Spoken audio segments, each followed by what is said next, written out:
It's Monday. It's time for another Splash Play NBA here. No NBA slate tomorrow, so we're going to have to make it count today. Football be damned. Of course, we're going to do what we always do here. We're going to go through my projections, compare them to Stokastic's projections. We're also going to look at ownership. We're going to run some sims. We're also going to run the Unabated Sims tool, find out the best prop bets in real time. The moment that Unabated's very premium conditional NBA projections come out. So let's get into it. Let me pull up my simplified projection sheet here. Big question right now on the slate. Giannis Antetokounmpo. Is he going to go today or not? If he doesn't go, it's going to be an important one because it'll open a lot of usage, a lot of minutes for guys like Bobby Portis, historically been the guy you go to when Giannis is out, becomes super duper chalk. Damian Lillard as well would get a big rate increase for himself too. So Giannis should be the top of the slate, should know before the slate starts. As of right now, 4:01 p.m. on the East Coast, though. I don't know if Giannis is going to go or not. My gut would be that he should go with how they played last time out. Both he and Lillard really pushed their minutes limits, or I guess not minutes limits, but their minutes caps overall. For these guys, they're trying to play right now. They're 1-5. They need a win against Cleveland.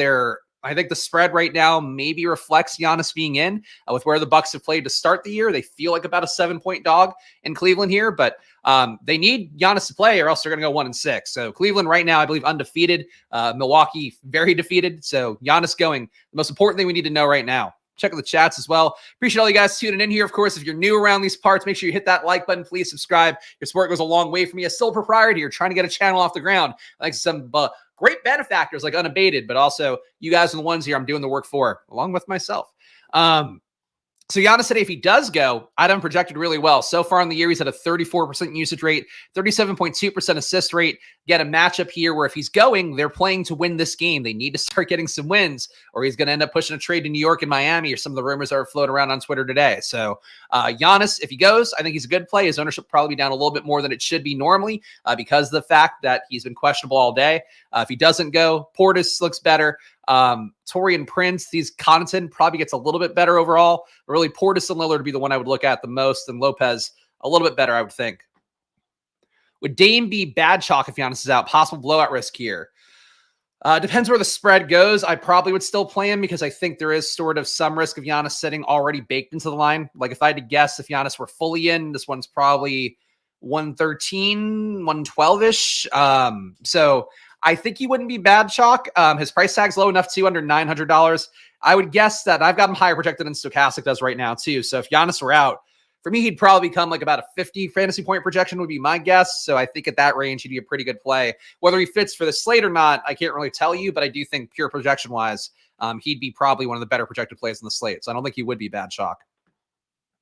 So sad to see how shitty the roster's become. It's true. I mean, I would have thought, honestly, adding guys like Gary Trent, Taurean Prince, like just, whatever wing guys who are just going to do some decent defending, maybe hit an open three from time to time, that would be enough. I also think the Bucks too kind of running unlucky to start the year. They need that like third guy out. They need that Middleton kind of scorer. I mean, obviously not having Middleton and Middleton also, frankly, not being as good as he's been in previous years, those two parts aren't going to help him out. So they kind of need a third guy. Dame also just not being able to defend. They've kind of lost their identity along the way for that as well. So it's not a perfectly built team, but I feel like if they had one more move to make, maybe it'd get a little better. For right now, though, does not look good.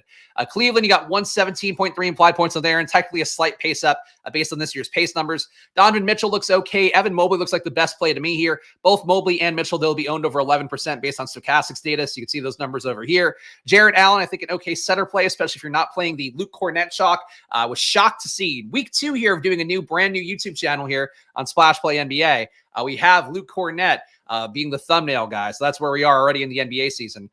Jaquez ruled out. That's actually kind of a big one. He looked pretty projectable to me. So definitely some more minutes to go around the wing. I think Tyler Hero could become chalkier. He was already looking fairly chalky, but Jaquez, that's pretty big news by Steve in the chat. So hopefully we'll have more on that. And of course, I'll be the deeper dive with Josh Engelman after this one on the Stokastic channel. So if you want more opinions besides just mine, you still want to hear mine as well. I got another hour of that coming up after this one.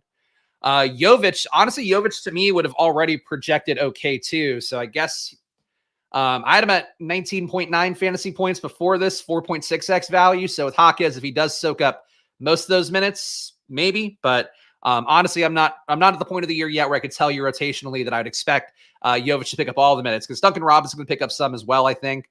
So I would defer that. I don't make my own minutes. I do use Stokastic's minutes for my origination for that stuff. So when they get updated, I'm sure I'll take a look. Cleveland, though, their side, I think they look okay. If you have Giannis playing, I think the side gets more appealing because Giannis should be able to push the game into the fourth quarter. Mitchell, I think, a valid play overall. Again, that Bucks defense can't defend lead guards very well at all. One of their strengths, again, back in the days of Drew Holiday. Now they just don't have that anymore. So Mitchell, valid. Mobley's been picking up more usage this year. I think he's an okay play with the power forward center eligibility. Allen, I like, is just center. Probably wouldn't get to Garland myself too much, but he's okay. And he's had some spike games, so Cleveland looks okay, but it really all comes down to Giannis. If Giannis isn't playing, probably get Cleveland rolling in this one. I don't know if they could put up enough points in a game, though, that doesn't push to the last minute of the game. Golden State, 121.3 implied points. Again, a spread here that does seem to imply Steph Curry making his return today. He's got a 44.1 projection for me, a little bit higher from Stokastic. Still would be about a 5x value. Only 5% owned, so a return game against Washington. Golden State themselves, not that good this year. Big pace-up spot as well. Wizards playing at a 103.6 pace. So for Steph Curry in the spot, if you were to play him here under 5% ownership, you're absorbing some minutes, risk potentially from the fact that he's coming off, these injuries. But for him, he honestly could be a nice tournament play. And the fact he's coming up earlier on the slate than not could be okay. Buddy Hield's been playing well. Steph being back out there, plus Buddy Hield's price tag rising up for the games without Steph kind of makes him tough to play. I think that's the case of the entire Warriors roster. If Steph were to somehow get ruled out again here today, it would look better. Pajemski, I think, was questionable earlier today. I'm not sure if that'll actually go anywhere. A few guys in the wings could miss minutes, but right now, none of them are ruled out yet, so hard to really say anything here. Besides the fact that, to me, Steph Curry looks like a pretty strong tournament play, even if I'm not sure that's one that I'm going to go out of my way to put in myself. For Washington side of the equation, you're going to get a lot of chalk players. Bub Carrington, a.k.a. Carlton Carrington, and all the data out there. 38% ownership going his way. Kaishan George, a value play, does a little bit in every category. He's got 21% ownership expected to go his way. Jonas Valanciunas, who can close games, but against Golden State with Steph Curry in, probably can't close that game, and probably at a big risk for minutes just to get siphoned away from him. But he's projected for a good amount of ownership as well. He can put up a lot of points fast, but getting the closing run, I think, would be unlikely for him. So tough to love that chalk. Carrington, I get dual position eligibility. He's out there a lot. He doesn't do a lot in the court, but does add some peripherals. So he's an okay chalk. He's going to make a lot of lineups work. I think he's going to pop up more than he probably should. But with NBA, he might be good chalk in a slate like this. Koulibaly's price tag has come up enough, but he's been basically the main Kuzma beneficiary overall, so I think he's an okay play. He's only got 8% ownership on him, $5,700 salary, and dual position eligibility for him. At Jordan Poole, revenge game, at Washington for himself still.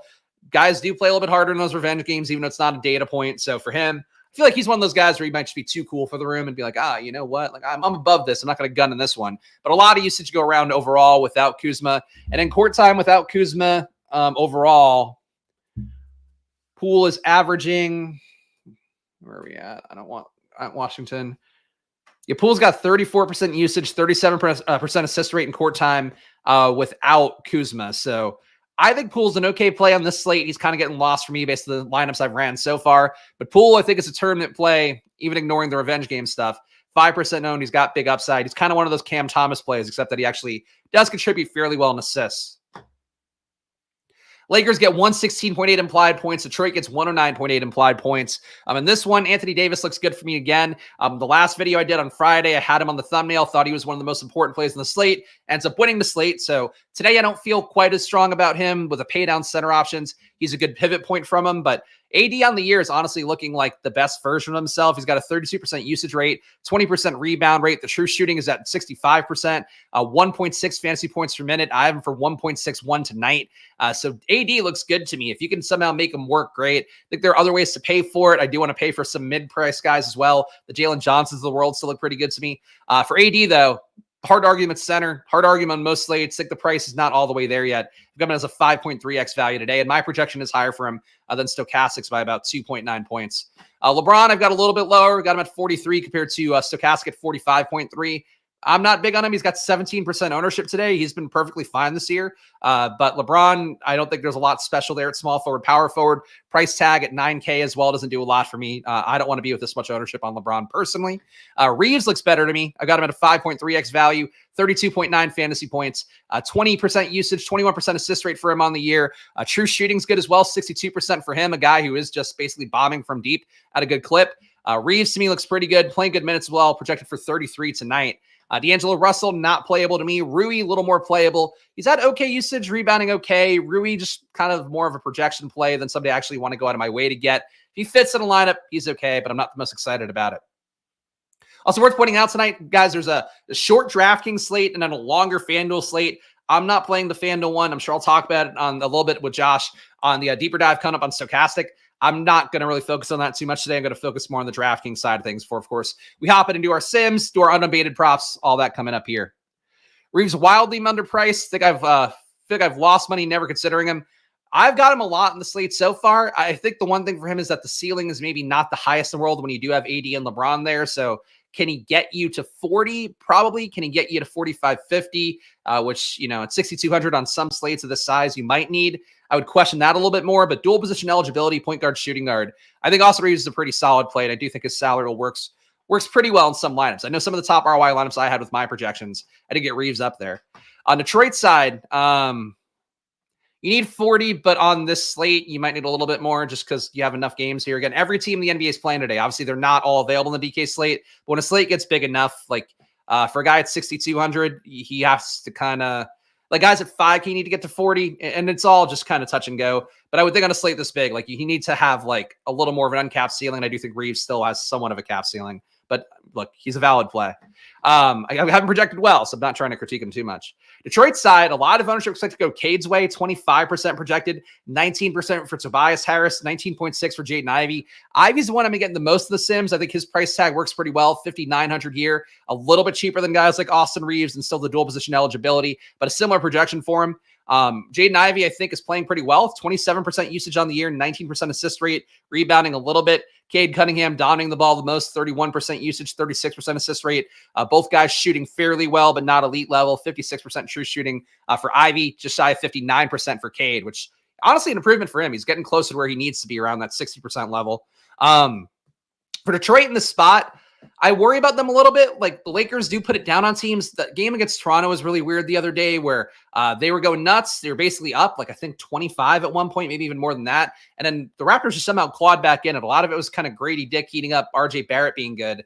But the Lakers are a team where it feels like they can really run you off the court, but then their mental focus gets a little bit lapsed late on and they let teams back in. So I don't mind playing Detroit guys, but I don't love this much ownership for them overall. I think if you are playing Detroit guys, though, I'd play AD then because AD is going to get you 4 quarters of play and he's not going to play these guys off the court. Then great. So if you're playing Cade, I think AD becomes more appealing. Obviously, a lot of salary being eaten up. You're playing Jaden Ivey. I think AD becomes more appealing and he's easy to make work with Anthony Davis. But I think Anthony Davis is a really interesting play on the slate because he could put up 70 today. And if he puts up 70 and Luke Cornett gives people less chalk today, let's say 20 fantasy points somehow, that would be one where you're crushing the field right away and a large portion of it. You have to find a value somewhere else, though. That's the main thing to keep in mind. Boston's got 120.8 implied points, still a 10-point favorite on the road at Atlanta, despite no Jaylen Brown in this one. Jason Tatum projecting pretty well, though. He's got 27% ownership going his way. Really, the Celtics overall in the spot projected for a ton of ownership because that total's really high. You're missing one of their highest usage guys. These guys' rates move around a good amount as well with Jaylen Brown out. So I don't have these on the screen. These are just their 2023 usage rates, assist rates, and rebound rates. But in games without Jaylen Brown over the last year and change, Derek White has 27% usage, a 21% assist rate. I would have him at about 1.2 fantasy points per minute today.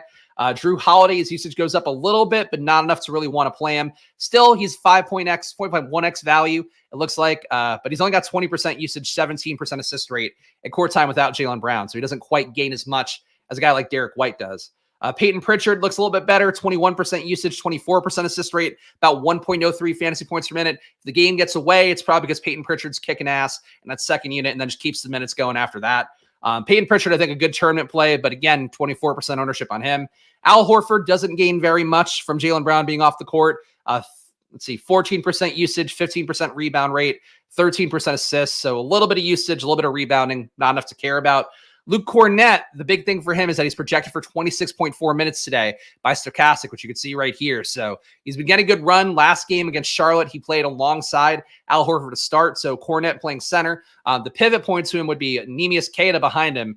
Queta, $3,200 salary. These guys are basically a starter and direct backup. So Queta coming up a little bit in Sims. Cornett coming up more in Sims. 42% ownership projected for Cornette. He does look like a really good value in a slate where there isn't a ton of great value. That said, it is center. So like you have guys, to me, Karl Anthony Towns projects to have a really good projection, and obviously expect to have a good ceiling as well. Alperen Sengun projects to have a pretty good projection, pretty good ceiling as well. In the mid-range, Walker Kessler to me projects to have a pretty good projection. I think the ceilings there are pretty good for him versus Chicago as well. So like that's sort of the thing for me. Cornette, I think a good value. It's why he's on the thumbnail. He's probably the most important DFS place, entire play of the night, honestly. But in terms of just what you do in a tournament, I think you should consider moving away from him, especially if you're going to put in less entries, just because Cornette is going to be one of those players where he might win it all, but like in reality, you can create a lot of distance for yourself if you have another center that puts up 50, 60, 70, and he puts up, again, the lower end here. I've got him projected for 26.3, even that, but let's say he puts up 20, like you could really put some distance between you and the rest of those teams. There you go. Boston white boy season. Isn't it always in Boston? I think many have said. Anyway, all the Boston players playable, even Sam Hauser playable. A lot of guys here you could go to. Hauser not that great of a value, but just the fact that he's not that great of a value makes him playable because everybody else on the team is a great value. Atlanta on their side, getting a lot of the usual guys that have been out, still out again. No DeAndre Hunter in this one in particular. No Bogdan, same guys that have been out. Trae Young and Jalen Johnson. Jalen Johnson has been crushing since last year. In court time, when there's no Hunter, no Bogdan, no DeJounte Murray out there. Hunter's usage goes up. His assist rate goes up. His rebound rate goes up. Does a little bit of everything. Price tag is not high enough for Jalen Johnson for me right now. So I've got him at 46.9. Stokastic has him at 40.6. As I always say here, please feel free to default to Stokastic projections, default to Unabated projections when we look at those. For me, though, I think Jalen Johnson and the data that I use and I built myself, so I feel pretty comfortable with it. I think Jalen Johnson looks like one of the best plays in the slate at 8,200. So only power forward. Be great if you're a power forward, small forward, but like him a lot. Usage has been good. I've got him at 1.28 fantasy points per minute right tonight, and the hope is that they hang in this game. I guess the one concern point would be if they get blown out, Johnson probably comes off the court, but we'll see how that goes, I guess. Trae Young looks good as well. Not quite as good as other slates. I've got him a little bit lower than Stokastic today. No issue with Trae Young, though. I played him on Friday, had a good lineup with him where he just, honestly, it was a mistake playing him. He just kind of got his way in there, and I was like, I like Trae Young still. Last week, got him so right where he almost put up 70 fantasy points. I don't want to keep chasing it. He does project a little bit lower for me today, so probably not a Trae Young slate, but 2% ownership for Trae Young if Boston somehow hits, especially if all this value hits. Like, if you're playing multiple pieces of Boston, you should probably consider Trae Young more. You should consider Jalen Johnson more because it basically means that, like, if these guys got all of their run, Trae Young probably got more run. Jalen Johnson probably got more run. They probably did really well overall. Throw shade at the champs. I mean, look, they're chalky as shit tonight. What do you want from them? But I really just hope they don't blow out Jalen Johnson. It's my main hope for this one. Memphis, 114.5 applied points. Brooklyn, 109.5 as well. Some key players to me in this game, one of which, Ja Morant, does project pretty well. I actually have Ja Morant being a better play today than Trae Young. Right equivalent in terms of full projection, but he's a little bit cheaper. So Morant looks pretty good. Morant's usage in court time without Desmond Bane and Marcus Smart's pretty crazy, but here's his usage on the year. 32% usage, 52% assist rate, both great numbers. Again, it gets better, though, without Bane and Smart. Morant without Bane and Smart, 37% usage rate, 55% assist rate. It would pin him at 1.54 fantasy points per minute today. Historically, I think he's been at 1.6 fantasy points per minute without Bane and Smart in the court. So Morant looks like a strong play. The issue is the minutes aren't quite as good as they could be. 32.2 minutes in a league where a lot of players are now playing 38 minutes, 39. Tyrese Maxey averaging 40, including some OT. Just a lot of guys are playing more minutes. That's sort of the risk point for Morant. A lot of smaller guys they can go to when he is off the court. But I like Morant tonight, 4% ownership. I think he's an interesting play to go to, even though I'm not sure if I'll get him in enough lineups because I'm not going to put in a bunch tonight. Jaren Jackson looks like a solid play at 5.1x value as well. $7,400 salary. Ceiling's a little bit questionable with Ja Morant in, but overall, not a bad player. I think I have him overprojected, though, to be honest, compared to Stokastic, but his rates do look good without Bane on the court. And basically, that does reflect some of the stuff last year where Jaren Jackson was allowed to gun nonstop. No pun intended, when Ja Morant was out with his problems. Santi Aldama seems to always win tournaments. I don't think he's a play today, but you can certainly hit him. Everybody else here a little bit overpriced for what their roles have been over the last few weeks. I think people like Jalen Wells in the industry, 35 minutes, I get it, but the projection to me would not be that good. Brooklyn on their side, I think it's a Dennis Schroeder slate. So I think one thing I've noticed when listening to other content out there, I don't think people have grasped the fact that Dennis Schroeder, when there's no Ben Simmons out there, Schroeder becomes a lot better play. His rates overall last year and change with a lot of the other key ball handlers, including Ben Simmons out there. He does have overall, pull up these numbers.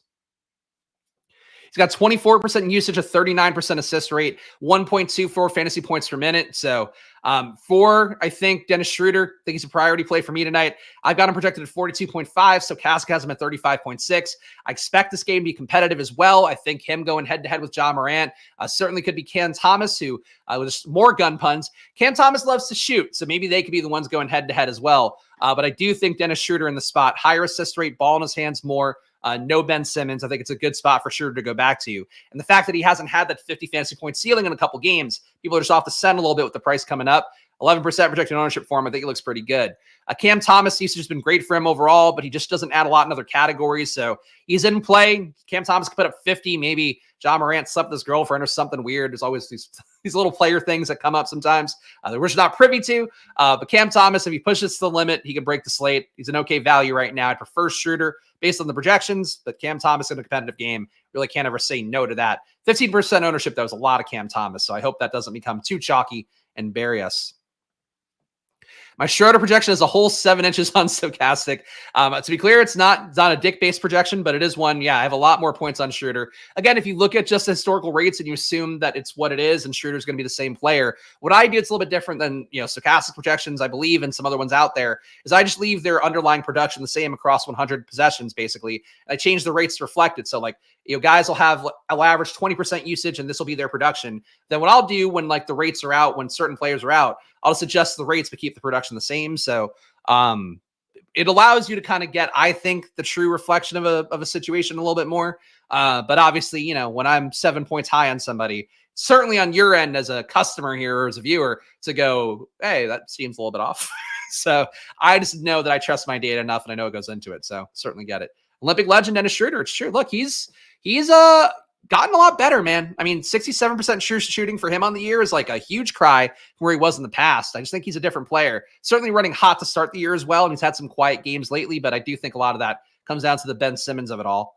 Sacramento, Miami, 112.5 implied points for Sacramento. We'll hit the unabated projections and prop markets in a minute here. Of course, we'll run some sims as well before we hop off today.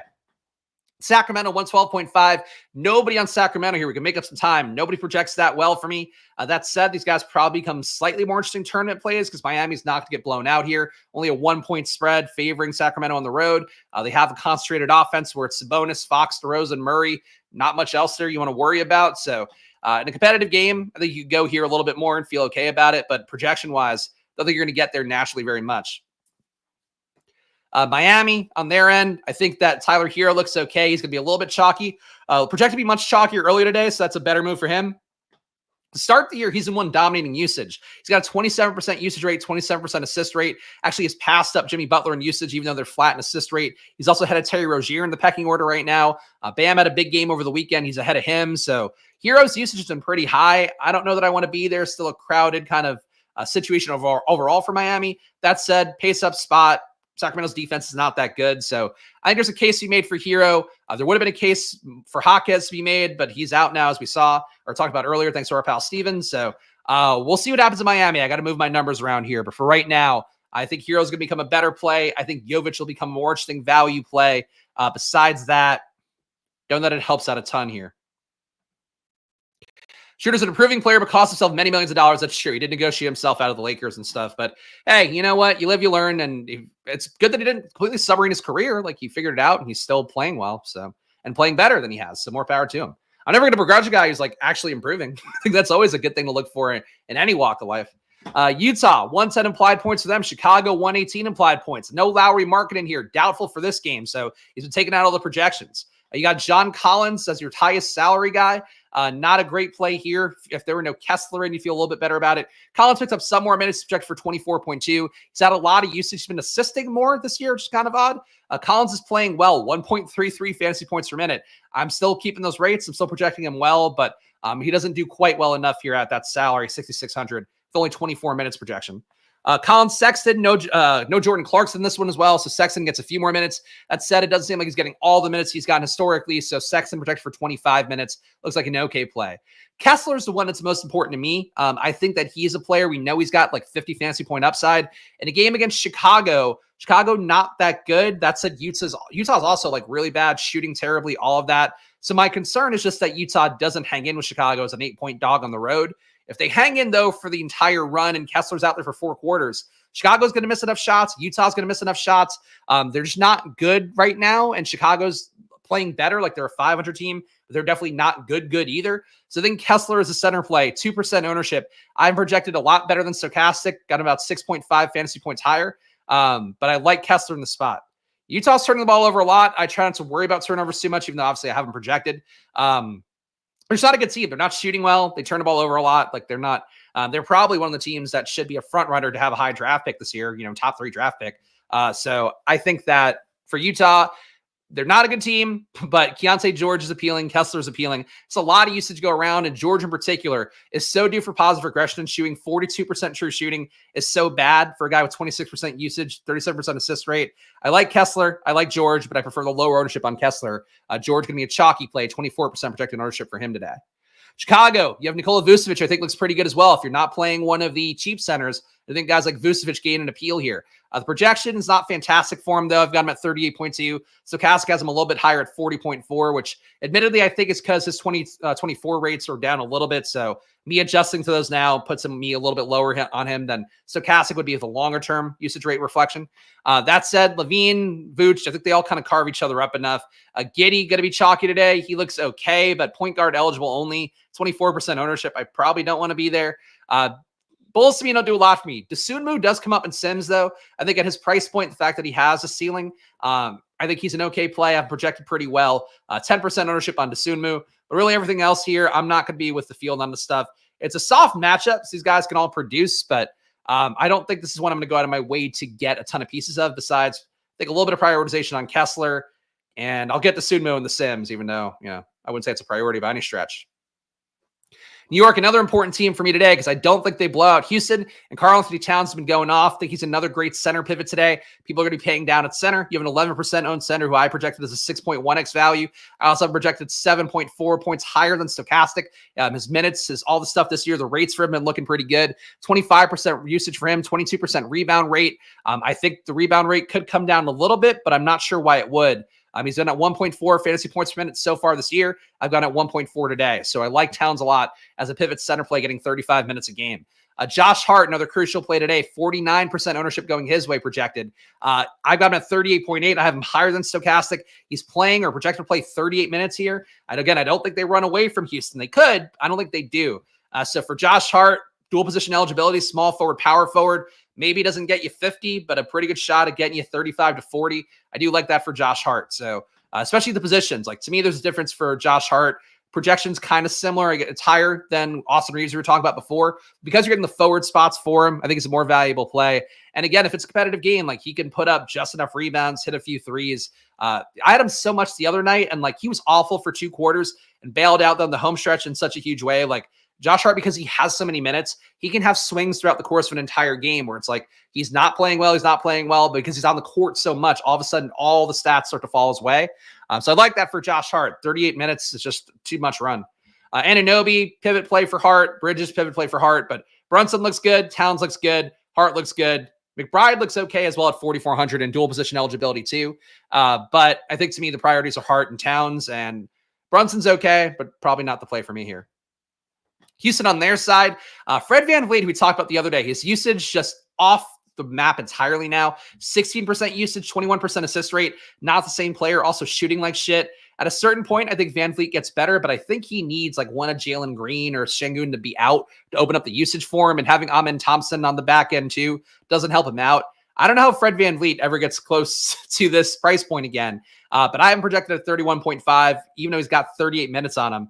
So VanVleet, just hard to underscore how bad he's been to start the year. Granted, you have younger guys who are higher priority usage rate guys, but he's just been awful.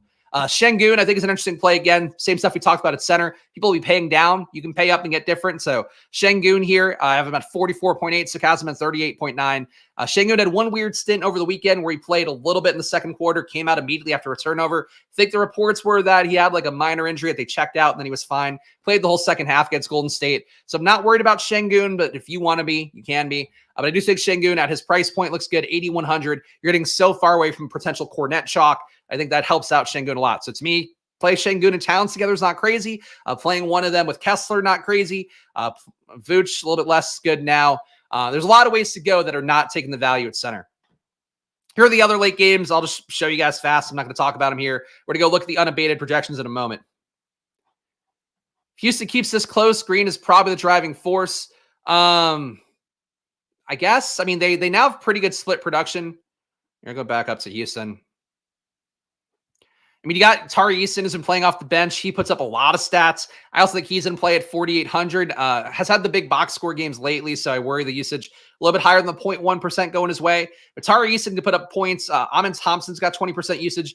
There's a lot of guys putting up some usage. It's just like the main one here is obviously Jalen Green. You got 29% usage on the year. So I think the thing for them is like, it's probably Jalen Green, but it also could just be these guys putting up a little bit more than average. And the Knicks so far, I think defensively, not looking quite as good to start the year, but it's obviously small sample size stuff. All right, let's go to unabated now. We'll run some DFS sims in a moment, but want to make sure we give our proper servicing to unabated, of course. The props tool we've been using on stream every day and the projections as well that are going to make a difference for you. And let me make sure I'm loading this. I know we're not on screen yet. I'm just trying to log in first. Not that one. This one. All right. Share this tab instead. Let's see what we got for the world of prop betting and pick'ems right now and unabated. And should I play the video? Yeah, you know what? Let's play the video. You got to know what you're looking at with these unabated conditional NBA.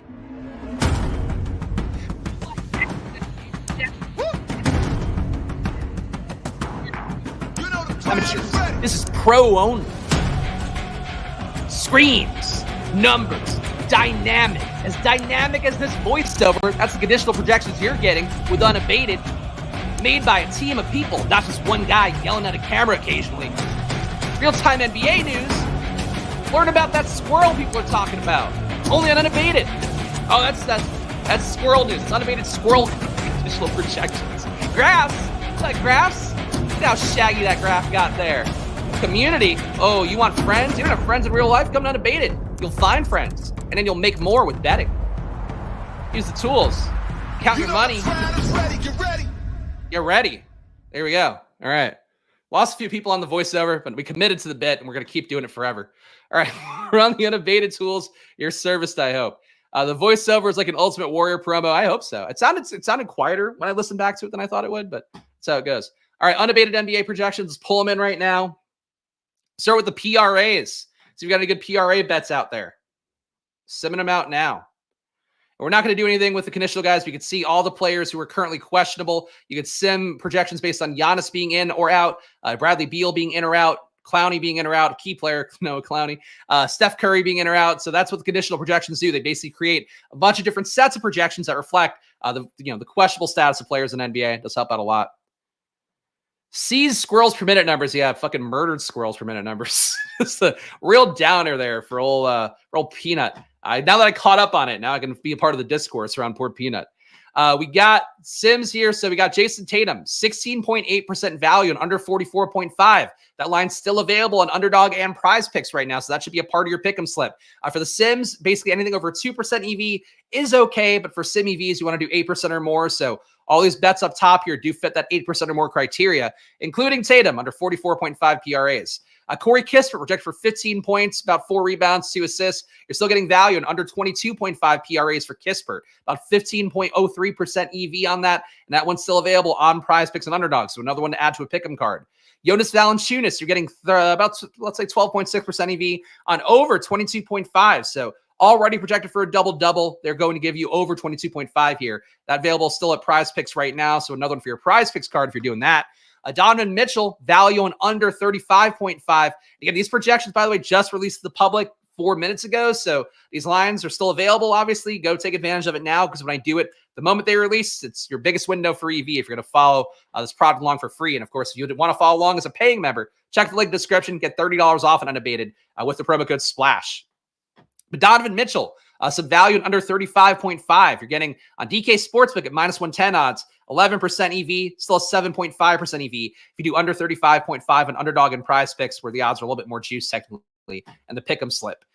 Jared Allen, you're getting value in under 30.5 PRAs, 9.7% EV on Underdog and PrizePicks right now for under 30.5.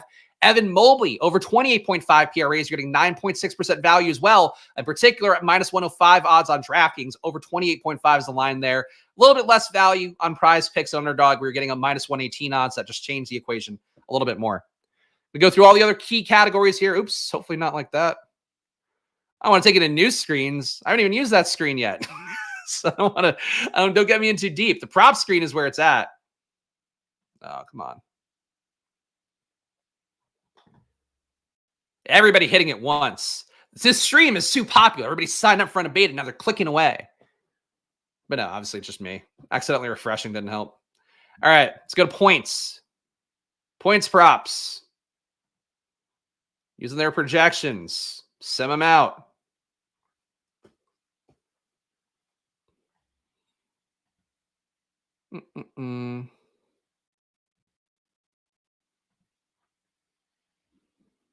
It's doing them. It's just not doing them for the ones on screen yet.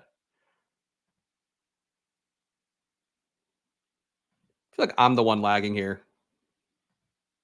All right, here we go. All right, we got Clint Capella points. Oh, man, there's a lot of value on these. Under 10 points for Clint Capella, 17.8% EV. That one's still available on PrizePicks, minus 118 odds technically. Al Horford, under 9.5 points. Getting value on PrizePicks as well, 15.8% EV for under 9.5. Stay tuned, by the way, if people tune out. We're going to go back to Stokastic Sims for the NBA DFS slate, but I have to hit Unabateds when their projections come out. So hang tight. We're going to get those before we're done here. Corey Kispert, 13.1% EV on under 16.5 points right now.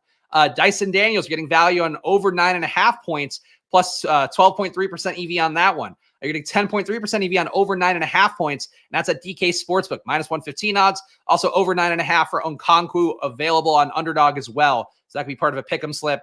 Tatum's value on under 31 points, minus 118 odds on PrizePicks. Obviously, it's part of a pick'em slip on there, getting 9.7% EV. And Bub Carrington, you're getting value on the over 10.5 points. He's ready for 12.1. Stop clicking odds. I'm sorry. It's just like the hover keeps popping up in front of it, and I don't know why. It's driving me insane. Great tool, though. Besides that, the EV. I honestly need to start hitting these in the afternoon more because, like, whenever I've placed them so far, I've got like an 8-2 record from the props I've hit from Unabated during the afternoon before they're out in the public. And I should be doing that for myself instead of just dicking around during the afternoon. Let's pull in Unabated's projections again. Oh, the on hover won't get me the next time we go to assists. Let's see what we get here.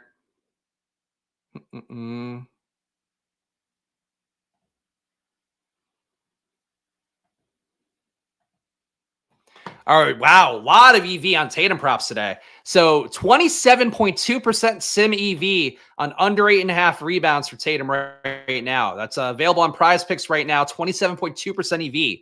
You're getting positive EV, plus 19% EV. It's 19.2% if we want to be accurate to the decimal point, on over 8.5 on PrizePicks. Rebounds for Evan Mobley. He's projected for 10.1, so pretty big gap there. Are getting same gap for Jonas Valanciunas, 17.6% EV on over 8.5 rebounds, minus 118 odds, still available on PrizePicks. Okonkwo, you're getting value on the under 5.5 rebounds, projected for 5 by Unabated's NBA projection team, getting 16.1% EV if you take minus 115 under 5.5 rebounds for Okonkwo at DK Sportsbook right now.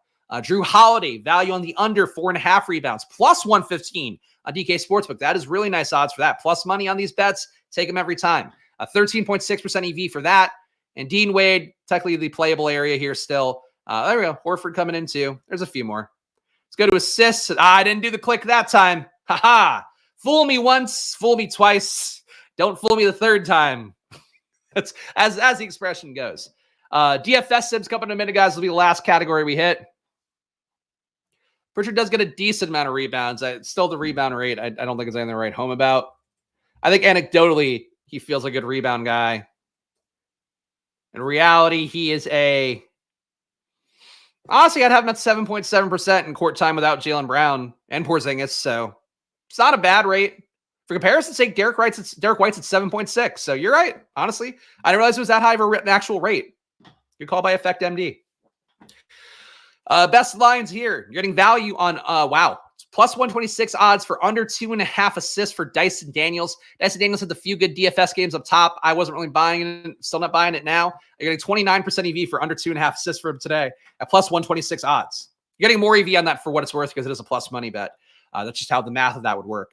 You're also getting pretty good EV on LeBron, under 8 assists. You get that as a PrizePicks card, getting 17.8% EV on that. He's pitching for 7.3 assists right now.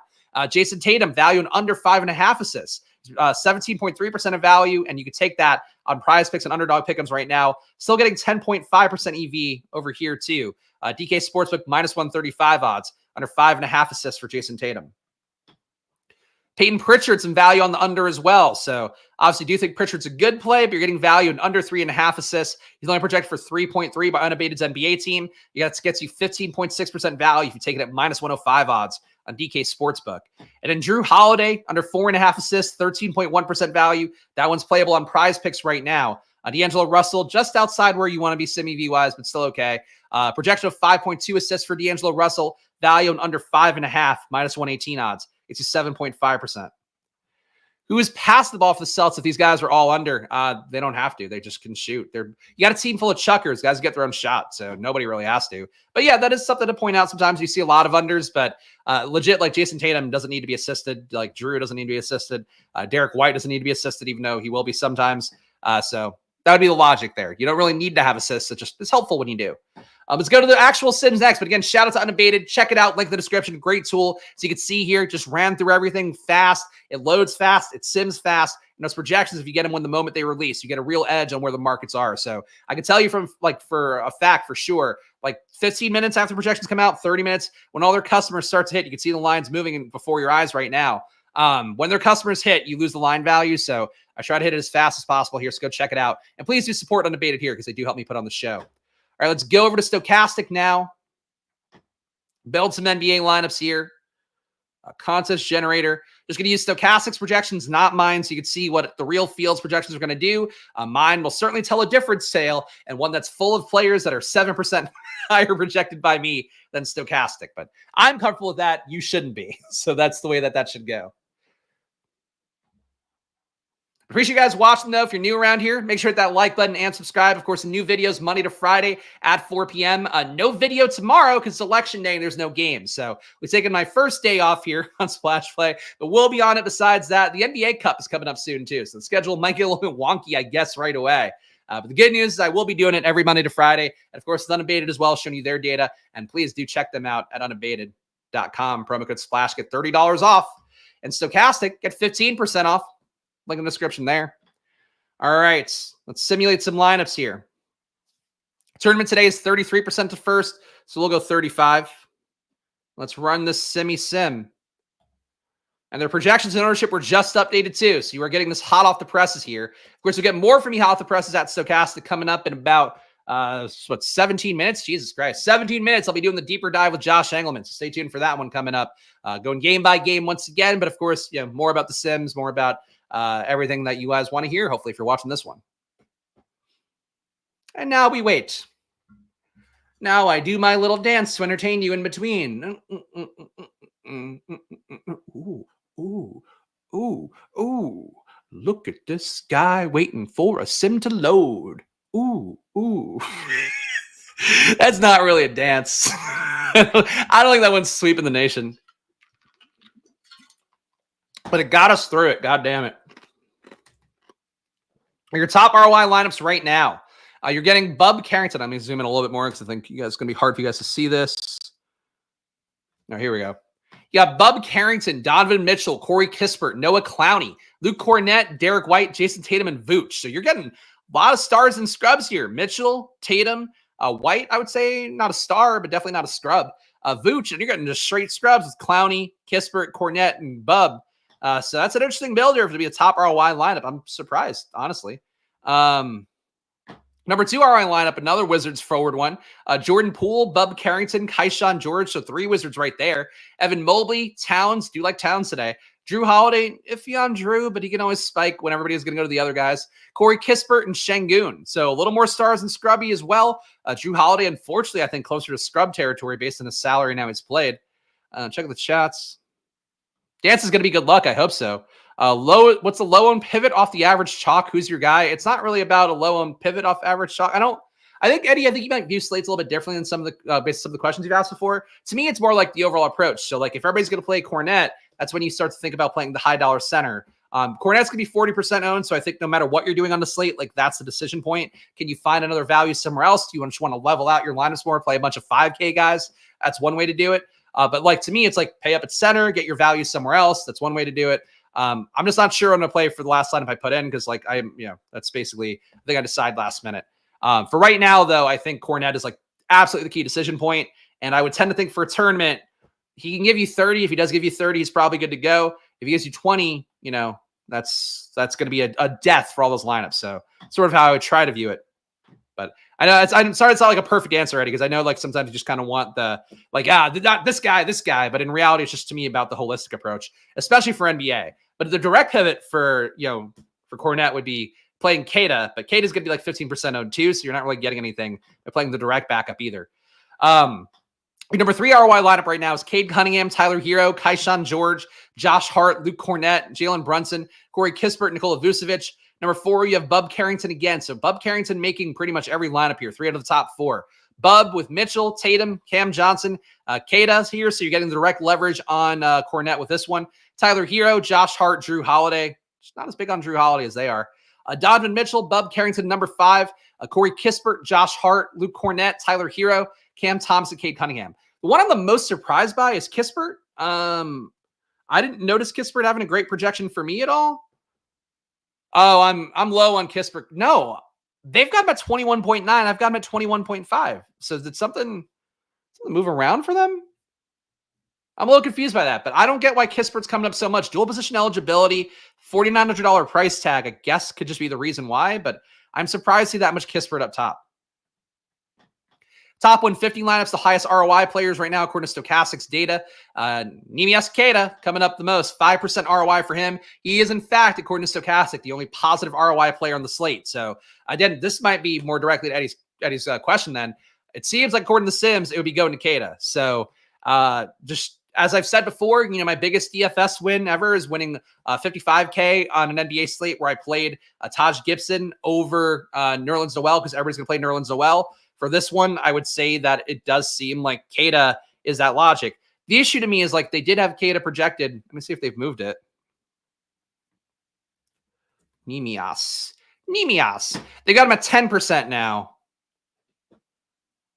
10% feels about right ownership-wise. But I don't know. I'm not as big on Queta, but they're saying here, go to Queta. Queta's like a big stiff. Like, it works. He's a good fantasy point per minute guy. But I don't know that he's going to give you the minutes you need. I would worry about that a little bit. Overall, top 150 exposure, you're getting 51% Bub Carrington compared to 39.5% for the field. Josh Hart, you're getting 50% compared to 46%, so holding hands there. My projections do like Josh Hart a lot, so it'll be a core part of what I do tonight. Jason Tatum getting 43% compared to 23%, so going with one of the chalkier Celtics and trying to go over the top on it.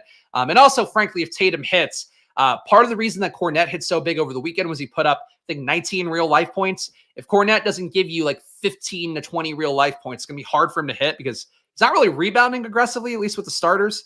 So that's something to keep in mind here. Like Tatum is sort of a direct leverage, definitely against Cornet, but also against like Derek White to a lesser extent, also against Drew Holiday to a lesser extent.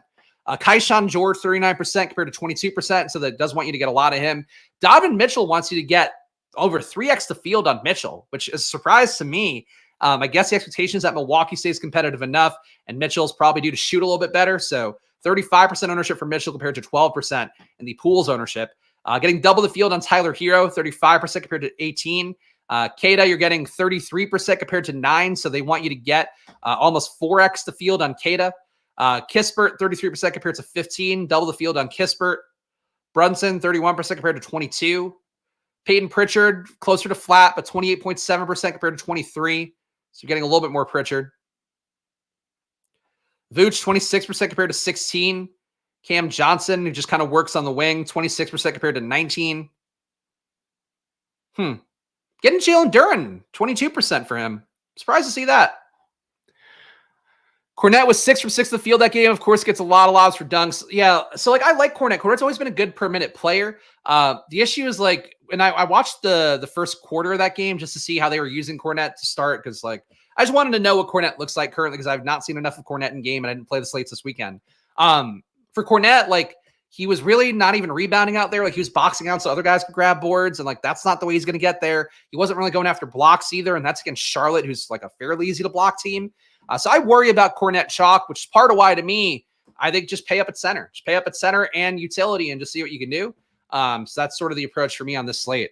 But that's it for the slate, guys. That's all the data I have for you today. Of course, I'll be doing this again, not tomorrow because it's election day, no games. I'll be back doing it on Wednesday, of course, with games being back again. So if you appreciate this content, please do hit that like button. Please subscribe. It goes a long way for me. I'm just one guy here now running 2 YouTube channels, doing the best I can to bring the same process and rigor that's helped me understand these sports better and be profitable these sports better. Try to bring it to you guys every day. So please do support the show, hit the like button and subscribe. And of course, support the show by checking out Unabated as well. $30 off that prop tool. If you want to make money in betting and make it better, look, I made a betting starter product. It worked pretty well. You want one that works infinitely better? It's going to be this one right here with Unabated. So check it out, unabated.com, promo code SPLASH. I've been impressed by it every day, and it makes me feel sick about how much better. I get granted a team of top bettors in the world, but how much better their product works than what I had hoped for. But hey, that's the name of the game. Stokastic, 15% off as well. Check it out with promo code SPLASH. Link in the description for them. Get all the data and Sims tools you saw on the screen here. And of course, guys, I appreciate you watching. So hey, I'll be back again on Wednesday. So I'll see you guys there. Also coming up on Stokastic on the deeper dive in 9 minutes. So giving more takes then. I will see you guys then. Enjoy your days and gamble responsibly too. Why not? And of course, good luck. Bye-bye.